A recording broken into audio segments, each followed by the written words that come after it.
بسم اللہ الرحمن الرحیم۔ السلام علیکم عزیز طلبہ،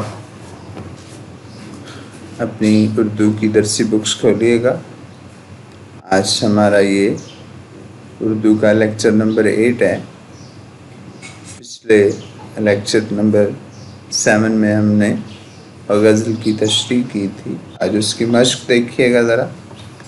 پہلا سوال ہے، شاعر کے ہاں مصیبت کے راحت فزا ہونے کی وجہ کیا ہے؟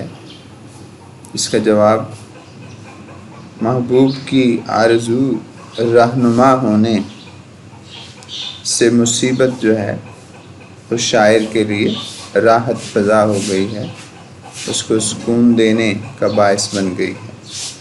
دوسرا سوال دیکھیے گا، کون سے راستے پر چلنے سے مصیبت خوشی میں تبدیل ہو جاتی ہے؟ اس کا جواب ذرا دیکھیے گا توجہ سے، وفا کے راستے پر چلنے سے مصیبت خوشی میں بدل جاتی ہے۔ تیسرا سوال دیکھیے گا، تیسرا سوال ہے آپ کا، شاعر منزل مقصود پر پہنچنے کے لیے پر امید ہے، کیوں؟ تو اس کا جواب، شاعر پر امید ہے کہ جب راہ یعنی اس راہ وفا کی شروعات ہو گئی ہے، آغاز ہو گیا ہے، ابتدا ہو گئی ہے، تو منزل تک بھی پہنچ ہی جائیں گے۔ پہلے ذرا یہ خالی جگہ دیکھیے گا، جو موضوع لفظ ہوگا وہ آپ ٹک کریں گے۔ محبوب کی ڈیش رہنما بن گئی ہے آرزو۔ غزل کے چوتھے شعر میں حالت بدلنے سے مراد حالت کا بدتر ہونا ہے۔ اس غزل میں ہم کافی الفاظ کی تعداد 6 ہے۔ MCQs دیکھیے گا۔ سوال نمبر 3، کون سی چیز راحت فزا ہو گئی ہے؟ مصیبت۔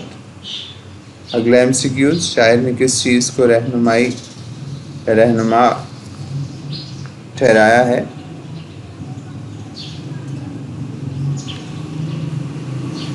یہ آپ کا MCQs، اس کا جواب دیکھیے گا، محبوب کی تمنا۔ اگلا MCQs دیکھیے گا، کون سا راستہ ہے جہاں باد سرسر صبا ہو گئی ہے؟ دیار وفا کا راستہ ہے۔ اگلا MCQs دیکھیے گا، انتہا تک پہنچنے کی شرط کیا ہے؟ اس کے لیے شرط ہے کہ ابتدا کی جائے۔ ٹھیک ہے جی۔ اس کے بعد اگلا سوال ہے، حسرت موہانی کی اس غزل کے قوافی یعنی کافی اور ردیف الگ الگ لکھیں۔ قوافی ہیں، فضا،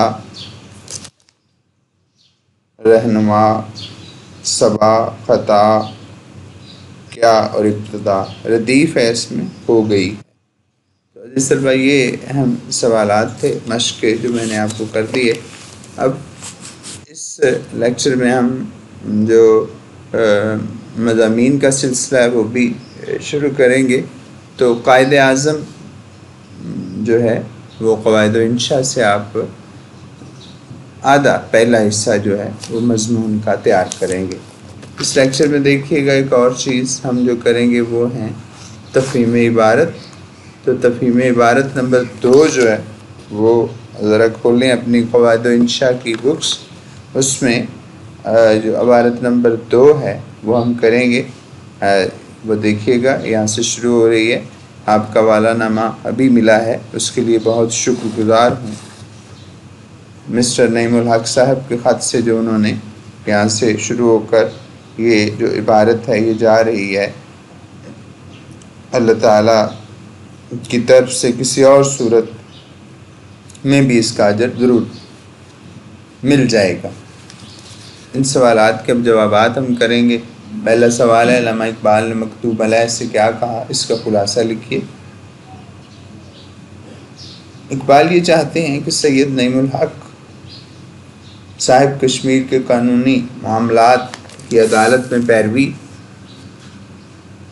کریں، جس کے لیے انہیں سری نگر جانا ہوگا اور کشمیر کمیٹی فنڈز کی کمی کی وجہ سے سفر خرچ یعنی سفر کا جو خرچ ہے بھی نہ دے سکے گی، سید نعیم الحق یہ کام فی سبیل اللہ سر انجام دیں، بس اس کی جزا تو اللہ ہی سے ملے گی۔ دوسرا سوال دیکھیے گا قواعد و انشاء پہ، سفر خرچ سے کیا مراد ہے؟ تفصیل سے لکھیے۔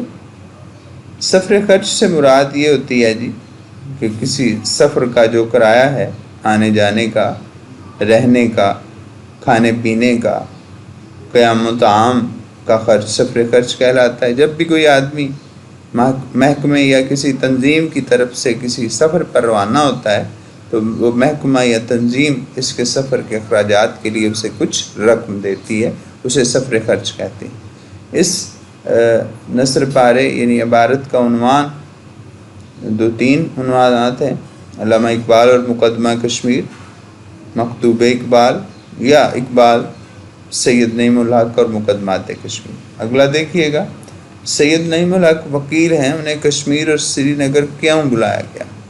سید نعیم الحق مشہور و معروف وکیل ہیں، انہیں سری نگر کی عدالت میں کشمیر کے متعلق چلنے والے مقدمات کی پیروی کے لیے سری نگر بلایا جا رہا ہے تاکہ وہ اس حوالے سے مقدمہ عدالت میں لڑیں۔ اجر جزیل کے کیا معنی ہیں؟ یہ آخری سوال ہے اس عبارت کا، اس کا جواب آپ تحریر کریں گے کہ اجر جزیل کے معنی بہت بڑا اجر یا انعام جو صرف اللہ کی طرف سے ملتا ہے۔ تو عزیز طلبہ، اس لیکچر میں ہم نے آج مشق کی، پہلی غزل کی، اس کے ساتھ جو آپ کو کام ملا وہ آدھا مضمون آپ تیار کریں گے قائد اعظم کا، اور ایک تفہیم عبارت میں نے آپ کو کرائی تو یہ آپ تیار کریں گے۔ یہ آپ کا آج کا لیکچر جو ہے وہ ختم ہوا۔ اس کو اچھے طریقے سے